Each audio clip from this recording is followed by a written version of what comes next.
السلام عليكم ورحمة الله وبركاته. الحمد لله نحمده ونصلي على رسوله الكريم. أما بعد فقد قال الله تعالى في كلامه الكريم وبالفرقان المجيد بعد أعوذ بالله من الشيطان الرجيم بفضل بسم الله الرحمن الرحيم. يا أيها الذين آمنوا اذكروا الله ذكرا كثيرا. صدق الله العلي العظيم. எல்லா புகழும் அல்லாஹ் ஒருவனுக்கே உரித்தாகட்டுமாக. ஆமீன். அவனுடைய அன்பும் அருளும் எம்பெருமானார் உயிரினும் உயிரான உயிரினும் மேலான கண்மணி நாயகம் முஹம்மது ரசூலுல்லாஹி ஸல்லல்லாஹு அலைஹி வஸல்லம் அன்னாரின் மீதும், அன்னாரின் வாழ்க்கையை அப்படியே பின்பற்றிய உத்தம சத்திய சஹாபாக்கள், தாபிஈன்கள், தபா தாபிஈன்கள், நம்மை சார்ந்த அத்துணை நபர்களின் மீதும் அல்லாஹ்வினுடைய அன்பும் அருளும் என்றென்றும் குன்றாமல் நின்று நிலவட்டுமாக. ஆமீன். அல்ஹம்துலில்லாஹ். ரமலானினுடைய மாதத்தில் நம்மெல்லாம் காலையிலே நோன்பு வைத்து இரவிலே நின்று வணங்கி பல அமல்களிலே ஈடுபட்டு கொண்டிருக்கின்றோம். அல்ஹம்துலில்லாஹ். நாம் இந்த தராவியினுடைய நிகழ்விற்காண்டி நாம் செலவழித்த நேரங்களையும் இதற்காக நாம் ஒதுக்கி வைத்திருந்த அந்த எல்லா விஷயங்களையும் அல்லாஹ் நன்மையினுடைய பட்டியலில் எழுதுவானாக. ஆமீன். அல்லாஹ் ஜல்லஷானஹு தஆலா குர்ஆனில் நமக்கு ஒரு கட்டளை இடுகின்றான். குர்ஆனில் நமக்கு ஒரு கட்டளை இடுகின்றான். என்ன கட்டளை? அவனை துதிக்க வேண்டும், ஒவ்வொரு நாளும் அவனை நினைவு கூற வேண்டும் என்பதாக அல்லாஹ் சொல்லுகின்றான். அல்லாஹ் ஜல்லஷானஹு தஆலா குர்ஆனில் சொல்ல வருகின்றான், யா அய்யுஹல்லதீன ஆமனு ذ்குருல்லாஹ ذிக்ரன் கஸீரா. ஈமான் கொண்ட விசுவாசிகளே, என்னை நீங்கள் அதிகமாக நினைவு கூறுங்கள், திக்ர் செய்யுங்கள் என்பதாக அல்லாஹ் ஜல்லஷானஹு தஆலா நமக்கெல்லாம் ஒரு கட்டளையை சொல்லி காட்டிருக்கின்றான். பெரியார்கள்லாம் சேர்ந்து ஒரு சில விஷயங்களை சொல்றாங்க. இந்த திக்ருடைய விஷயத்துல பெரியார்கள் வழிமாறுகளினுடைய ஒரு அடையாளமாகவும் ஒரு வல்லமையாகவும் ஒரு வலிமையாகவும் திகழ்ந்தது தான் இந்த திக்ர்கள். இந்த திக்ரின் மூலம் அவர்கள் பல விஷயங்களை அடைந்திருக்கிறார்கள், வாழ்க்கையில் இன்பத்தை அடைந்திருக்கிறார்கள், பல விஷயங்களை அவர்களால் அடைய முடிந்தது. இப்போ அதுபோலத்தான் நாமும் இந்த திக்ரை செய்யும் பொழுது, நாமும் இந்த திக்ரை நம்முடைய நாவினால் மொழியும் பொழுது நம்மளும் ஒரு பலவிதமான நிகழ்வுகளை அல்லாஹ்வினுடைய பொருத்தத்தை நாம் எல்லாம் அடைய முடியும். அப்படிப்பட்ட ஒரு நல்ல தௌஃபீக் அல்லாஹ் நமக்கெல்லாம் தந்தல் புரிவானாக. ஆரம்பமாக இந்த திக்ருடைய விஷயங்களை பற்றி சில விஷயங்கள் சொல்லுகின்றார்கள். அதில் முதலாவது, இந்த திக்ரின் மூலம் ஷைத்தானை ஓட்டுவது. தரத்திது ஷைத்தானை நம்மிடத்திலிருந்து ஓட செய்வது இந்த திக்ரின் மூலம். அல்லாஹ்வினுடைய திக்ரை மொழிவதின் மூலமாக ஷைத்தானை நம்மிடத்திலிருந்து ஓடச் செய்வது. நம்முடைய இரத்த நாளங்களில் ஷைத்தான் ஊறிக்கொண்டிருக்கின்றான். நபிகள் நாயகம் ஸல்லல்லாஹு அலைஹி வஸல்லம் அவர்கள் சொல்லுவார்கள், இன்ன ஷைத்தான யஜ்ரி மினல் இன்சானி மஜ்ரத்தம். மனிதனுடைய இரத்த நாளங்களில் ஷைத்தான் ஓடிக்கொண்டிருக்கின்றான் என்பதாக நபிகள் நாயகம் ஸல்லல்லாஹு அலைஹி வஸல்லம் அவர்கள் சொல்லி காமிப்பார்கள். இதுக்கு ஒரு மிகப்பெரிய வரலாறு உண்டு. ஹஸரத் ஆதம் அலைஹிஸ்ஸலாத்து வஸலாம் அவர்களும் அம்மையார் ஹவ்வா அலைஹிஸ்ஸலாத்து வஸலாம் அவர்கள் இருக்கும் பொழுது ஒரு நாள் ஹன்னாசுடைய வாப்பா இப்லீஸ், ஷைத்தானுடைய தலைவன் இப்லீஸ் என்றவன். அப்போ ஒரு நாள் ஹவ்வா அலைஹிஸ்ஸலாத்து வஸலாம் அவங்கள்ட்ட வரான், இந்தா என் மகன் ஹன்னாஸ் இவனை நீ பார்த்துக்கோ, என் மகன் ஹன்னாஸ் இவனை நீ பார்த்துக்கோன்னு சொல்லி இப்லீஸ் கொடுத்துட்டு போயிட்டான். உடனே ஆதம் அலைஹிஸ்ஸலாத்து வஸலாம் வர்றாங்க, வந்து கேட்குறாங்க, யாருமா இது யாரு? இதான் இப்லீஸோட மகன் ஹன்னாஸ் என்பதாக சொல்றாங்க. இவனையே நீ வாங்குனீங்க, இவன் தான் நம்மளுடைய எதிரின்னு தெரியுமில்ல, மறுமையில் அந்த பழத்தை இவனை சாப்பிட வச்சான்னு தெரியுமில்ல, ஏன் இவனை வாங்குற? உடனே ஆதம் அலைஹிஸ்ஸலாத்து வஸலாம் என்ன பண்ணாங்க, அந்த ஹன்னாஸை அப்படியே வெட்டி 4 துண்டா போட்டு மரத்தில் தொங்க விட்டாங்க. உடனே கொஞ்சம் நேரம் கழிஞ்ச பிறகு அவன் இப்லீஸ் வரான். இப்லீஸ் வந்து அம்மா ஹவ்வா அலைஹிஸ்ஸலாத்து வஸலாம் அவங்ககிட்ட கேட்குறான், எங்கம்மா என் புள்ள ஹன்னாஸே? இல்லை அவனை ஆதம் வந்து வெட்டி 4 துண்டா போட்டு மரத்தில் தொங்க விட்டாரு உடனே அந்த இப்லீஸ் என்ன செஞ்சான், யா ஹன்னாஸ் அப்படின்னோடனே அந்த ஹன்னாஸ் அவனுடைய இப்லீஸோட மகன் எஞ்சி வந்துட்டான். சரி முடிச்சு. இதே 2வது நாள் இதே மாதிரி நடக்குது. உடனே அந்த இப்லீஸ் வந்து ஹன்னாஸை போயிட்டு ஹவ்வா அம்மாட்ட கொடுக்குறான். ஹவ்வா அம்மா என்ன செய்கிறாங்க, வச்சிருக்காங்க. அப்போ உடனே ஆதம் அலைஹிஸ்ஸலாத்து வஸ்ஸலாம் வந்து கேட்குறாங்க, ஏமா இவனை இன்னும் வச்சிருக்கீங்க, நேற்றை வெட்டி போட்டானே ஏன்? சரி ஒன்றாங்க, இன்னைக்கு இப்லீஸ் கொடுத்துட்டு போயிட்டானா, திருப்பி வாங்கினாங்க. கடத்தனமாக வெட்டி கடலில் தூக்கி போட்டாங்க இந்த ரவுண்டு. இப்போ உடனே வந்து கொஞ்சம் பொழுது சாஞ்சதுக்கு பிறகு வந்து அந்த இப்லீஸ் கேட்குறான், எங்கம்மா என் மகன்? இல்லை ஆதம் அலைஹிஸ்ஸலாத்து வஸ்ஸலாம் இப்படி வெட்டி போட்டாரு அப்படின்னு சொன்ன உடனே இப்போ உடனே என்ன அந்த இப்லீஸ் வந்து உடனே கடல் பக்கம் போயிட்டு யா ஹன்னாஸ் அப்படின்னு சொன்னேன். இந்த அவனுடைய மகன் ஹன்னாஸ் செஞ்சு வந்துட்டான். இதே போல மறுநாள் நடக்குது, 3வது நாள்.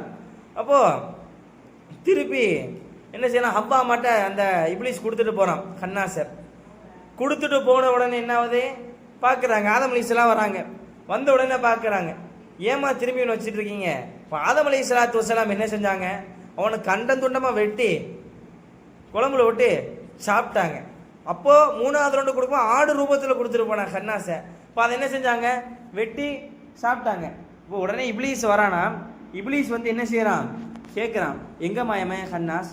அதற்கு இல்லை ஆதம் அலைஹிஸ்ஸலாம் அவங்க என்ன செஞ்சாங்க, அறுத்து சமைச்சு நானும் ஆதமும் சாப்பிட்டோம் என்பதாக சொன்ன உடனே அதற்கு இப்லீஸ் சொன்னானா, இதைத்தானே நான் எதிர்பார்த்தேன். உங்கள் மக்களுடைய அந்த உள்ளங்களிலும் உடல்களிலும் என்னுடைய ஷைத்தானுடைய அந்த ஊருடுவத்தை நான் எதிர்பார்த்தேன். அப்போ யான் ஹன்னாஸும் சொன்ன உடனே அந்த ஹன்னாஸ் வந்து என்ன செஞ்சான், அந்த ஆதம் அலைஹிஸ்ஸலாத்து ஹவ்வா அலைஹிஸ்ஸலாமுடைய உடல்ல இருந்து பதில் கொடுத்தானா, நான் உள்ளுக்கு இருக்கிறேன், சரி உன்னுடைய தங்குமிடம் மனிதர்களுடைய உள்ளத்தில் இருக்க வேண்டும் என்பதாக இப்லீஸ் வந்து ஹன்னாஸுக்கு கட்டளை இட்டு போனது என்பதாக வரலாறுகளில் பதிவு செய்யப்படுது. அப்போ ஒவ்வொரு மனிதர்களுடைய இரத்த நாளங்களில் இந்த ஷைத்தான் என்பவன் ஊடுருவி கொண்டிருக்கின்றான். அவனை நம்மிடத்திலிருந்து விரட்டுவதற்கு ஒரு ஆக சிறந்த ஒரு வழிமுறை இந்த திக்ர். நம்ம கேள்விப்பட்டிருப்போம், ஹதீஸுகளில் வரும், பாங்கு சொன்ன உடனே ஷைத்தான் என்ன செய்வான், காத்து பிரிந்த மாதிரி பின்னங்கள் பிறரில் அடிக்க ஓடுவான்னு ஹதீஸில் வருது. எப்படி அந்த அல்லாஹ்வினுடைய சத்தம் அல்லாஹு அக்பர் என்று சவுண்டை கேட்ட உடனே ஷைத்தான் என்பவன் காத்து பிரிந்தவனாக பின்னங்கள் பிறடியில் அடிக்க ஓடுவான் என்பதாக ஹதீஸினுடைய கிதாபுகளில் வருது. அப்போ நம்மிடத்தில் இருக்கின்ற ஷைத்தானை வெளியேற்றுவதற்கு, நம்மிடத்திலிருந்து ஷைத்தானை முழுமையாக வெளியேற்றுவதற்கு ஒரு ஆக சிறந்த ஒரு வழிமுறை என்பது இந்த திக்ர். அதைத்தான் அன்னலம் பெருமானார் ஸல்லல்லாஹு அலைஹி வஸல்லம் அவர்கள் சொல்லி காமிப்பார்கள், ஷைத்தானு ஜாசிமு அலா கல்பி இப்னு ஆதம் ஃபஇதா ذكرல்லாஹ் ஹனஸ வைதா கபல வஸ்வஸ. ஷைத்தான் என்பவன் ஆதமுடைய மனிதர்களுடைய உள்ளத்தில் ஊடுருவி இருக்கின்றான். உள்ளத்தில் கொஞ்சம் குழப்பங்களை போட்டுக்கிட்டே இருக்கான். அந்த ஆதமுடைய மகன் அல்லாஹ்வை நினைவு கூறினார் என்று சொன்னால் அவன் எந்த ஒரு தொந்தரவும் பண்ண மாட்டான், அவன் போயிடுவான். அந்த ஷைத்தான் உள்ளத்தில் இருக்கின்ற ஷைத்தான் போயிடுவான். அதே அல்லாஹ்வை நினைவு கூறாமல் பொடுபோக்காக இருந்தான் என்று சொன்னால் அவன் மக்களுக்கு மத்தியில சில குழப்பங்களை போட்டு விடுவான் என்பதாக நபி பெருமானார் ஸல்லல்லாஹு அலைஹி வஸல்லம் அவர்கள் நமக்கெல்லாம் சொல்லி காட்டியிருக்கிறார்கள். அது மட்டுமல்ல, நபிகள் நாயகம் ஸல்லல்லாஹு அலைஹி வஸல்லம் அவர்கள் குர்ஆனில் இருக்கின்ற நம்மெல்லாம் அன்றாட வாழ்க்கையில் நம்மெல்லாம் ஓதுவோம் ஆயத்துல் குர்சி, இதுவரை அல்லாஹ்வினுடைய திக்ர் தான். இதை ஓதுவதின் மூலமாக கூட நம்மிடத்தில் இருக்கின்ற அந்த ஷைத்தானுடைய தீண்டுதலை விட்டு நாமெல்லாம் பாதுகாக்க முடியும் என்பதாக ஹதீஸினுடைய கிதாபுகளில் வருது. நபிகள் நாயகம் ஸல்லல்லாஹு அலைஹி வஸல்லம் அவருடைய காலத்திலிருந்து ஒரு நபி தோழர், அவர்களுக்கு என்ன பொறுப்பு, அந்த நபி ஸல்லல்லாஹு அலைஹி வஸல்லம் காலத்திலிருந்து பைத்துல் மாலை பாதுகாக்கணும். பைத்துல் மாலை பாதுகாவல், இரவு நேர பாதுகாவலர் இவர் தான். அப்போ இந்த சஹாபி தான். இப்போ இந்த சஹாபி ஒரு நாள் காவ காத்துட்டு இருக்காங்க. ஒரு நபர் வந்த உடனே அதை திருட போகும்போது டக்குன்னு கையை பிடிச்சாங்க. அந்த சஹாபி கையை பிடிச்சி, எங்கே போகிறேன், வா உன்னை நான் ரசூலுல்லாஹ்ட்ட இழுத்துட்டு போகிறேன் அப்படின்னு சொன்ன உடனே, நான் ரசூலுல்லாஹ்ட்ட இழுத்துட்டு போகிறேன் அப்படின்னு சொன்ன உடனே அதற்கு அந்த மனிதன் சொல்லுவானா, இல்லை என்னை ரசூலுல்லாஹ்ட்ட இழுத்துட்டு போவாதீங்க, நான் உனக்கு ஒரு விஷயத்தை கற்றுக் கொடுக்குறேன், அதை நீ ஓது, ஷைத்தான் ஒன்று வந்து ஓடிடுமா அப்படின்னு அந்த மனுஷன் சொன்னானா. உடனே அந்த மனுஷன் கற்றுக் கொடுத்தானா, ஆயத்துல் குர்சிய அந்த மனிதர் கற்றுக் கொடுத்தான். உடனே இந்த விஷயத்தை போய் பெருமானார் ஸல்லல்லாஹு அலைஹி வஸல்லம் அவர்களிடத்துல அந்த நபித்தோழர் கூறுகின்றார், யா ரசூலல்லாஹ், நேற்றிரவு நான் பைத்துல் மாலை பாதுகாத்து கொண்டிருந்தேன். அப்போது ஒரு மனிதன் வந்தான், அப்போது ஒரு நபர் வந்தான். அவனை நான் கையும் காலமாக பிடிச்சிட்டேன். பிடிச்ச உடனே அவனுக்கு எனக்கு ஒரு விஷயத்தை கற்றுக் கொடுத்தான். ஆயத்துல் குர்சியை கற்றுக் கொடுத்தான். இப்போ பெருமானார் ஸல்லல்லாஹு அலைஹி வஸல்லம் சஹாபியை பார்த்து சொன்னாங்க, வந்தவன் வேற யாரும் இல்லை, வந்தவன் ஷைத்தான். ஆனா என்னதான் ஷைத்தான் கெட்டவனா இருந்தாலும் கூட அவன் உனக்கு கற்றுக் கொடுத்தது ஒரு நல்ல விஷயமாக இருக்குது என்பதாக நபிகள் நாயகம் ஸல்லல்லாஹு அலைஹி வஸல்லம் அவர்கள் சொல்லி காண்பித்தார்கள். அப்போ இந்த ஆயத்துல் குர்சியை ஓதுவதன் மூலமாக நமக்கெல்லாம் அந்த ஷைத்தானுடைய தீண்டுதலில் இருந்து நாம் எல்லாம் பாதுகாக்கப்படுகின்றோம். அதுக்குத்தான் சொல்வார்கள், அந்த ஐவேளை தொழுகைக்கு பிறகு இந்த ஆயத்துல் குர்சியை ஓதுங்கள், ஒவ்வொரு இடைப்பட்ட தொழுகைக்கு மத்தியில் இருக்கின்ற நீங்கள் எல்லாம் ஷைத்தானால் தீண்டப்பட மாட்டீர்கள் என்பதாக வலிமார்கள் எல்லாம் சொல்லி காமித்தார்கள். அது மட்டுமல்ல, இந்த திக்ரின் மூலம் நம்மளுடைய கவலைகள் நீங்குது. இந்த நபிகள் நாயகம் ஸல்லல்லாஹு அலைஹி வஸல்லம் அவருடைய வாழ்க்கையில் வாழ்ந்த ஒரு சஹாபி அவுஃப் இப்னு மாலிக் அல் அஸ்ஜஇ என்கின்ற ஒரு சஹாபி. அப்போ அவருக்கு ஒரு மகனார் இருக்கின்றார். அப்போ அவங்க மகனார் பேர் மாலிக். இப்போ பெருமானார் ஸல்லல்லாஹு அலைஹி வஸல்லம் அவங்கள்ட்ட போய் சொல்றாங்க, யார சூழல்லாம் என் மகனை நான் போருக்கு அமிச்சேன். அவ இன்னும் வீடு திரும்பவில்லை. போன படைகள் எல்லாம் வந்துருச்சு, ஆனா என் மகன் இன்னும் வீடு திரும்பல என்பதாக எனக்கு ரொம்ப கவலையா இருக்கு, நீ என்ன சொல்லுங்க கேட்டோடனே அதுக்கு பெருமானார் ஸல்லல்லாஹு அலைஹி வஸல்லம் சொன்னார்கள், லா ஹவுல வலா குவத இல்லா பில்லாஹ் என்கின்ற திக்ரை நீங்க செய்யுங்க, உங்க மகன் கிடைச்சிருவான் அப்படின்னு சொல்லி அமுச்சு விட்டாங்க. இப்ப அமுச்சு விட்ட உடனே போய் அந்த விஷயத்த அவங்க துணைவியார்கிட்ட போய் சொல்றாங்க. மாலிக் இப்னு அஸ்ஜஇ சொன்ன உடனே அவங்க துணைவியார் சொல்றாங்க, பெருமானார் ஸல்லல்லாஹு அலைஹி வஸல்லம் உண்மையை சொல்லிட்டாங்க, அவங்க சொன்ன உண்மையாக தான் இருக்கும், வாங்க நம்ம 2 பேரும் சேர்ந்து ஓதுவோம் சொல்லி லா ஹவுல வலா குவத என்கின்ற திக்ரை ஓதிக்கிட்டே இருக்காங்க. இருக்கும் பொழுது என்ன ஆகுது, நைட் நேரம் ஓதிட்டு இருக்காங்க. ஓதிட்டு இருக்கும்போது உங்க வீட்டு கதவை தட்டுற சத்தம் என்னடா யாருன்னு போய் அவங்க அத்தா மாலிக் இப்னு அஸ்ஜஇ போய் திறந்து பார்க்கற, தன் மகன் மாலிக் வந்திருக்காப்புல பெரிய ஆட்டு மந்தையோட. அவங்க அத்தா கேட்கறா, என்னப்பா மாலிக் ஏன் இவ்வளவு ஆட்டு மந்தை, எப்போ வந்தீங்க, யார் எப்படி வந்தீங்கன்னு கேட்காரு. உடனே அந்த மாலிக் சொல்றாரு, நான் போர் முடிச்சுட்டு வந்துக்கிருந்தேன், வந்துருக்கும்போது ஒரு கூட்டம் என்ன பிடிச்சிட்டு போயிட்டு இரும்பு கம்பியால கட்டி போட்டாங்க. நானும் எவ்வளவோ இரு கம்பி இழுத்து பிடிக்க முயற்சி பண்ணேன், வரமாட்டேன்து. ஆனால் கொஞ்ச நேரம் கழிச்சு பார்க்கும் பொழுது அந்த இரும்பு கம்பிகள் எல்லாம் கொஞ்சம் பலகீனமானதை நான் பார்த்தேன், அந்த வளையங்கள் எல்லாம் பெருசாச்சு. அப்ப நான் அப்படியே உருவிட்டு வந்தேன், நான் வரும்போது என்னோட சேர்ந்து இந்த ஆடு மந்தையும் வந்துருச்சு என்பதாக சொன்னார்கள். அப்போ நம்முடைய கவலைகள் எல்லாம் தீருவதற்கு, நம்முடைய கவலைகள் நீங்குவதற்கு இந்த திக்ர் என்பது ஒரு ஆக சிறந்த ஒரு வழிமுறையாக இருக்குது.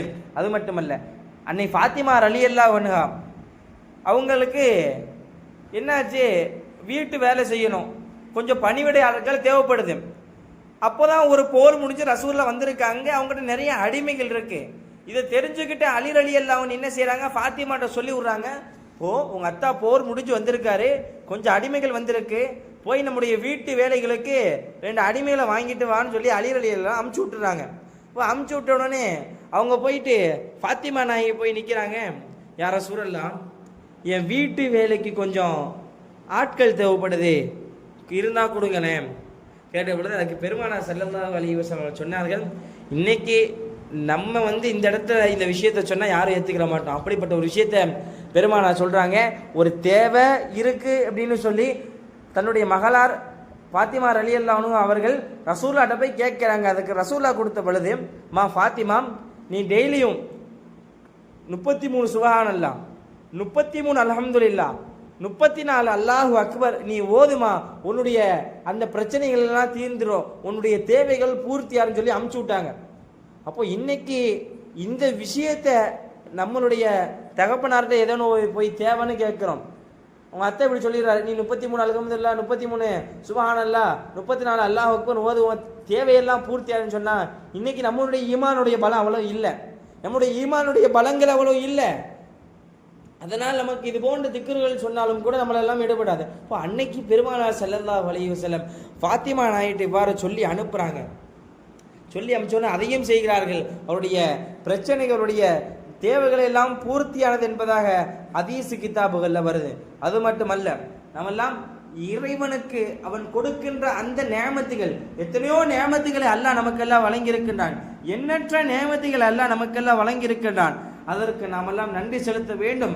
அப்படியெல்லாம் நன்றி செலுத்தினால் என்று சொன்னால் அதற்கு அல்லாஹ் அதனை அதிகப்படுத்தி கொடுப்பதாக சொல்லுகின்றான். அல்லாஹ் ஜல்லஷானஹு தஆலா குர்ஆனில் ஒரு இடத்துல இவ்வாறு சொல்லுவான், லஇன் ஷக்கர்தும் லஅஸீதன்னக்கும் வலஇன் கஃபர்தும் இன்ன அஸாபி லஷதீத் என்பதாக சொல்லுவான். நீங்கள் நான் கொடுக்கின்ற உங்களுக்கு எவ்வளவோ நியாமத்துகளை வழங்கியிருக்கேனே, அந்த நியாமத்துகளுக்கெல்லாம் நீங்கள் என்னை சுக்ர் செய்தீர்கள், திக்ருகளின் மூலமாக என்னை நீங்கள் சுக்ர் செய்தீர்கள் என்று சொன்னால் அந்த நியாமத்துகளை நான் அதிகப்படுத்தி கொடுப்பேன் என்பதாக அல்லாஹ் ஜல்லஷானஹு தஆலா அவன் நல்லமறையாம் திருமறையிலே சொல்லி காட்டியிருக்கின்றான். அது மட்டுமல்ல, அல்லாஹ் மற்றொரு ஆயத்தில் சொல்லியிருக்கின்றான், யா அய்யுஹல்லதீன ஆமனு, ஈமான் கொண்ட விசுவாசிகளே என்னை அதிகமாக நீங்கள் திக்ர் செய்யுங்கள் என்று சொல்லுகின்றான். அது மட்டுமல்ல, வயுஸப்பிஹு புக்ரத்தவ அஸீலா, நீங்கள் இரவும் பகலும் என்னை திக்ர் செய்யுங்கள் என்பதாக அல்லாஹ் ஜல்லஷானஹு தஆலா சொல்லி காட்டியிருக்கின்றான். நபிகள் நாயகம் ஸல்லல்லாஹு அலைஹி வஸல்லம் அவர்கள் நமக்கு ஒரு வழிமுறையை கற்றுக் கொடுத்திருக்கிறார்கள். நாளைக்கு மீசானுடைய தராசிலே மிக கனமாக இருக்கக்கூடிய ஒரு திக்ரை நபிகள் நாயகம் ஸல்லல்லாஹு அலைஹி வஸல்லம் அவர்கள் நமக்கெல்லாம் கற்றுக் கொடுத்திருக்கிறார்கள். முஸ்லிம் ஷரீஃபில் வரக்கூடிய ஹதீஸ், அபூ ஹுரைரா ரலியல்லாஹு அன்ஹு அறிவிக்கின்றார்கள், கலீமத்தானி ஹஃபீஃபத்தானி அலன் நிசாயி, நாவுகளிலே சொல்வதற்கு மிக எளிமையாக இருக்கக்கூடிய ஒரு வார்த்தை, தகைலத்தானி ஃபில் மீசான், மீசானிலே மிக வெயிட்டாக இருக்கும் அந்த வார்த்தை, ஆனா நாவுல சொல்றதுக்கு அது மிக எளிமையாக இருக்கும். ஹபீபத்தானி இல ரஹ்மான், அல்லாவின் பக்கத்தில் அது ஒரு நெருக்கத்தை ஏற்படுத்தி கொடுக்கக்கூடிய ஒரு வார்த்தை. அப்படிப்பட்ட வார்த்தை தான் சுபஹானல்லாஹி வ பிஹம்திஹி சுபஹானல்லாஹில் அஸீம் என்பதாக நபிகள் நாயகம் ஸல்லல்லாஹு அலைஹி வஸல்லம் அவர்கள் நமக்கெல்லாம் சொல்லி காட்டினார்கள். அது மட்டுமல்ல, இன்னும் திக்ருகளை பற்றி எத்தனையோ பல வரலாற்று நிகழ்வுகள் வருகிறது, ஹதீஸ் வருகிறது. ஆனால் அந்த ஹதீஸுகளும் வரலாற்று நிகழ்வுகளும் எந்த விஷயத்தை மையப்படுத்தி வருகிறது என்றால் அதெல்லாம் அல்லாஹ்வினுடைய சிந்தனை, அல்லாஹ் நமக்கு கொடுத்த நிஅமத், அல்லாஹ் அதன் மூலமாக நம்முடைய திக்ருகளின் மூலமாக அல்லாஹ் நம்முடைய தேவைகளை பூர்த்தி செய்வான் என்கின்ற விஷயம் நமக்கெல்லாம் விளங்க வருகிறது. ஆக அன்பிற்கினி அல்லாஹ்வின் நல்லடியார்களே, இந்த ரமலானினுடைய மாதம், இந்த மாதத்தில் நாம் எல்லாம் அதிகமாக அல்லாஹ்வினுடைய திக்ரில் நம்முடைய நாவுகளை நனைய செய்ய வேண்டும். அப்படிப்பட்ட நல்ல பாக்கியத்தை அல்லாஹ் நம் அனைவருக்கும் தருவானாக. ஆமீன். ஸலாமு அலைக்கும் வ ரஹ்மத்துல்லாஹி வ பரகாத்துஹு.